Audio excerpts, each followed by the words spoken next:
आकाशवाणी मध्य प्रदेश से प्रस्तुत हैं प्रादेशिक समाचार।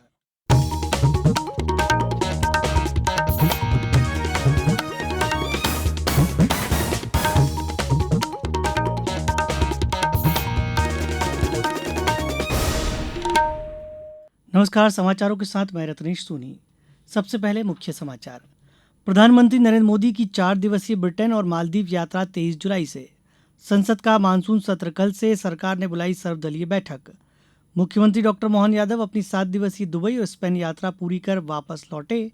और राजधानी भोपाल में स्कूली बच्चों का ई रिक्शे पर बैठने पर रोक। अब समाचार विस्तार से।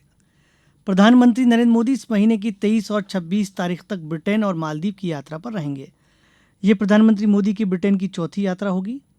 इस दौरान वे भारत ब्रिटेन संबंध के सभी पहलुओं पर व्यापक चर्चा करेंगे। दोनों नेता क्षेत्रीय और वैश्विक महत्व के मुद्दों पर भी विमर्श करेंगे। श्री मोदी किंग चार्ल्स तृतीय से भी मुलाकात कर सकते हैं। प्रधानमंत्री मालदीव के राष्ट्रपति डॉक्टर मोहम्मद मुइज़्ज़ू के निमंत्रण पर इस महीने की 25 तारीख से मालदीव की 2 दिन की यात्रा पर रहेंगे। यह प्रधानमंत्री की मालदीव की तीसरी यात्रा होगी। श्री मोदी मालदीव की स्वतंत्रता की 60वीं वर्षगांठ के समारोह में मुख्य अतिथि होंगे। इस दौरान वे मालदीव के राष्ट्रपति के साथ आपसी हित के मुद्दों पर चर्चा करेंगे। प्रधानमंत्री सूर्य घर मुफ्त बिजली योजना में प्रदेश के सभी शासकीय भवनों को दिसंबर 2025 तक सौर ऊर्जीकृत किए जाने का लक्ष्य रखा गया है। नवीन एवं नवकरणीय ऊर्जा मंत्री राकेश शुक्ला ने बताया है कि प्रधानमंत्री सूर्य घर मुफ्त बिजली योजना में प्रदेश में राज्य शासन के भवनों की छतों पर रेस्को पद्धति अंतर्गत सोलर रूफटॉप संयंत्र लगाने हैं। केंद्र सरकार ने कल से शुरू हो रहे संसद के मानसून सत्र के दौरान संसद के दोनों सदनों के सुचारू संचालन के लिए आज नई दिल्ली में सर्वदलीय बैठक की। बैठक में विभिन्न राजनीतिक दलों के सदन के नेता शामिल हुए। केंद्रीय मंत्री और राज्यसभा में सदन के नेता जगत प्रकाश नड्डा ने बैठक की अध्यक्षता की, जिसमें संसदीय कार्य मंत्री किरेन रिजिजू, संसदीय कार्य राज्य मंत्री अर्जुन राम मेघवाल और डॉक्टर एल मुरुगन भी शामिल हुए। सर्वदलीय बैठक के बाद संसदीय कार्य मंत्री किरेन रिजिजू ने कहा कि हमने ये रिक्वेस्ट किया है कि सदन अच्छा से चले, के लिए पक्ष और विपक्ष मिल करके हमको काम करना होगा। आपस में कोऑर्डिनेशन अच्छी तरह से रखना होगा। हम पॉलिटिकल पार्टीज अलग अलग विचारधारा का हो सकता है, मगर पार्लियामेंट का सदन अच्छी तरह से चले ये सबका जिम्मेदारी है। अपोजिशन का भी जिम्मेदारी है और सरकार का भी जिम्मेदारी है। मॉनसून सत्र कल से 21 अगस्त तक चलेगा। सत्र के दौरान दोनों सदनों की कुल 21 बैठकें होंगी। इस दौरान जन विश्वास संशोधन विधेयक, राष्ट्रीय खेल प्रशासन विधेयक और मर्चेंट शिपिंग विधेयक सहित कई महत्वपूर्ण विधेयकों पर चर्चा होने की संभावना है। आज अंतर्राष्ट्रीय चंद्र दिवस है। यह दिवस 20 जुलाई 1969 को चंद्रमा पर पहली बार किसी मनुष्य के कदम रखने की स्मृति में मनाया जाता है। इस वर्ष के चंद्र दिवस का विषय है एक चंद्र दृष्टि एक भविष्य। ये दिवस चंद्रमा पर अनुसंधान में विश्व समुदाय की उपलब्धियों और अंतर्राष्ट्रीय सहयोग तथा चंद्रमा पर मौजूद संसाधनों के शांतिपूर्ण उपयोग की ओर ध्यान आकर्षण करता है। इस अवसर पर खासकर युवाओं में अंतरिक्ष विज्ञान के प्रति रुचि जगाने के लिए कई आयोजन किए जाते हैं। मुख्यमंत्री डॉक्टर मोहन यादव अपनी 7 दिवसीय दुबई और स्पेन यात्रा पूरी कर रविवार को मध्य प्रदेश वापस लौटे। डॉक्टर यादव ने मीडिया से चर्चा में कहा कि मध्य प्रदेश में उद्योगों को बढ़ावा देने के लिए स्पेन और दुबई की यात्रा की है। इन यात्राओं से युवाओं के लिए नए अवसर पैदा हुए हैं, एमओयू हुए हैं। मैं कह सकता हूं कि ये अब तक की सबसे अच्छी यात्रा थी। मुख्यमंत्री डॉक्टर यादव ने कहा कि भविष्य में निवेश की दृष्टि से आर्थिक संपन्न बनाने के लिए मध्य प्रदेश में काम होना चाहिए और हमने अपने पूरे राज्य को सामने रख करके रीजनल इंडस्ट्री कॉन्क्लेव संभाग पे 6 संभागों की पहले की थी। बाद में जीआईएस भोपाल में हुई, वो भी पहली बार हुई थी। लगभग 30 लाख करोड़ के निवेश के प्रस्ताव तो हमें तभी मिले थे और जैसे एमओयू हुए बाद में हम लगातार उनको धरातल पर उतारते हुए। समाचारों में अब वक्त एक छोटे से विराम का।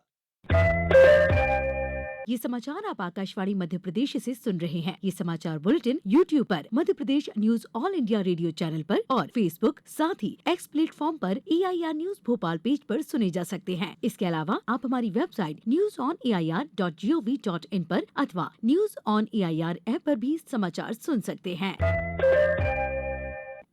समाचारों में एक बार फिर आपका स्वागत है। नशे से दूरी है जरूरी विशेष जन जागरूकता अभियान के अंतर्गत आज यातायात पुलिस शाजापुर द्वारा जागरूकता कार्यक्रम का आयोजन किया गया।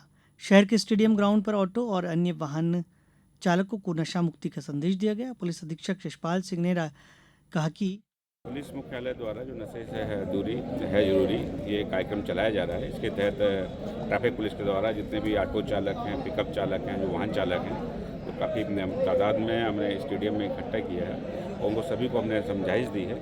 और इसके साथ साथ हमने राहवीर योजना और जो कैशलेस स्कीम है, इसके बारे में भी उनको अवगत कराया है। दोनों प्रकार की चीज़ें हमने उनको अवगत कराई हैं और ये खास करके जो नशे से दूरी है जरूरी, नो ड्रग्स, ये अभियान हमने किया है।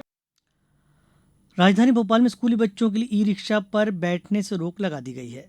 कलेक्टर कौशलेंद्र विक्रम सिंह ने इन बच्चों के लिए असुरक्षित माना है इसे। इस संबंध में कलेक्टर ने आदेश जारी कर दिए। कलेक्टर कौशलेंद्र विक्रम सिंह ने हमारे संवाददाता को बताया, ई रिक्शा के संबंध में जो हमारी कमेटी है उसने नियम बनाए हैं और उसी में हमने बच्चों के लिए ई रिक्शा प्रतिबंधित कर दिया है। उनकी सुरक्षा को देखते हुए एक ई रिक्शे में कई बच्चे बैठते थे, तो अब उससे बच्चों का स्कूल ट्रांसपोर्टेशन नहीं करा सकेंगे कि ट्रांसपोर्ट के रूप में ई रिक्शा को यूज नहीं कर सकेंगे। उनको सुरक्षित व्हीकल ही यूज करना। ये आदेश एक्चुअली हमने लागू कर दिया है। अब जो है इसको एग्जीक्यूट कराएंगे। हमारी जो यातायात पुलिस है वो इसको इंश्योर करेंगी कि कोई भी ई रिक्शा से बच्चों को लाना ले जाना ना। भारत मलेरिया से बचाव के लिए स्वदेशी टीका विकसित कर रहा है। ये टीका मच्छरों के संक्रमण से सुरक्षा प्रदान करने और इसे अन्य लोगों में फैलने से रोकने में कारगर होगा। इसे मलेरिया के लिए जिम्मेदार 2 सबसे घातक परजीवियों के निदान के लिए खासतौर से विकसित किया गया है। इस टीके का विकास भारतीय आयुर्विज्ञान अनुसंधान परिषद द्वारा राष्ट्रीय प्रतिरक्षा विज्ञान संस्थान के जैव प्रौद्योगिकी विभाग के साथ मिलकर किया जा रहा है। पुर्तगाल स्पोर्ट्स मीट में भारत के मुरली श्री शंकर ने लंबी कूद का खिताब जीत लिया है।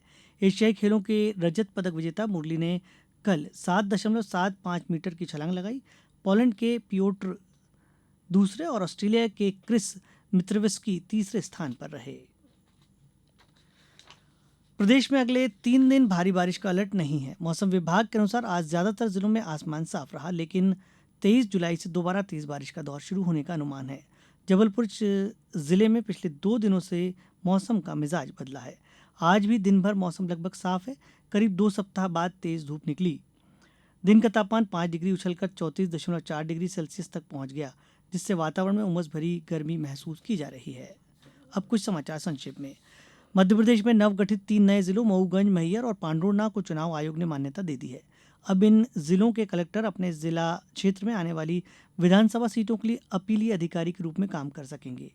कल सोमवार को मुख्यमंत्री डॉक्टर मोहन यादव और राज्य विधानसभा के अध्यक्ष नरेंद्र सिंह तोमर की उपस्थिति में भोपाल में नवीन विधायक विश्राम गृह निर्माण कार्य का भूमि पूजन किया जाएगा।